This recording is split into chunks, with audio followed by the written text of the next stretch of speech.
ராஞ்சி நகரில் இந்தியா மற்றும் இங்கிலாந்து கிரிக்கெட் அணிகள் மோதும் 4வது டெஸ்ட் போட்டி விறுவிறுப்பாக துவங்கியுள்ளது.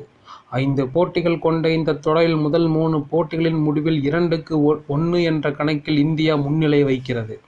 எனவே தொடரை வெல்ல வேண்டிய இந்த போட்டியில் வென்றாக வேண்டும் என்ற கட்டாயத்தில் களமிறங்கிய இங்கிலாந்து டாஸ் வென்று முதலில் பேட்டிங் செய்வதாக அறிவித்தது.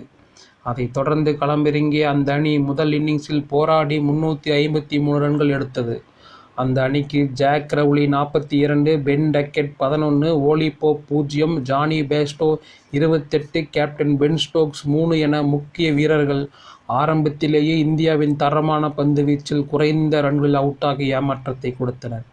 அதனால் 112க்கு 5 என தடுமாறிய இங்கிலாந்து 300 ரன்களை தாண்டாது என்று நம்பப்பட்டது. ஆனால் அப்போது நிதானமாக விளையாடிய நட்சத்திர வீரர் ஜோ ரூட் தன்னுடைய அனுபவத்தை காமித்து டெஸ்ட் கிரிக்கெட்டில் இந்தியாவுக்கு எதிராக 10 சதங்கள் அடித்த முதல் உலக வீரராக உலக சாதனை படைத்து 122 ரன்கள் குவித்து இங்கிலாந்தை காப்பாற்றினார்.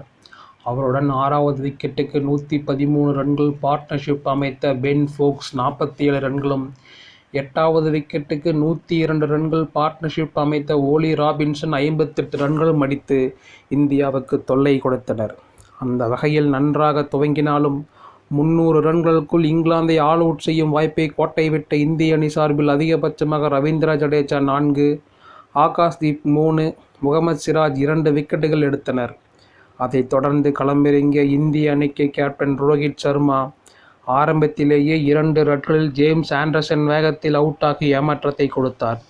குறிப்பாக முதல் 2 போட்டிகளில் சுமாராக விளையாடி அரை சதம் கூட அடிக்காமல் பின்னடைவை ஏற்படுத்திய அவர் ராஜ்கோட்டில் நடந்த போட்டியில் 131 ரன்கள் அடித்ததால் ஃபார்முக்கு திரும்பிவிட்டார் என்று ரசிகர்கள் நம்பினர்.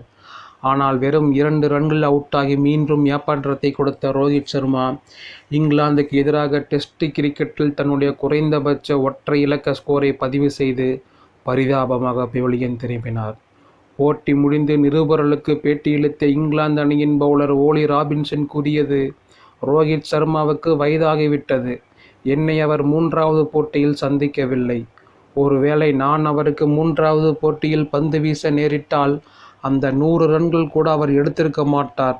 அவருக்கு இந்த தொடர்தான் கடைசி தொடர், குறித்து வைத்துக் கொள்ளுங்கள் என்று மறைமுகமாக கூறியுள்ளார்.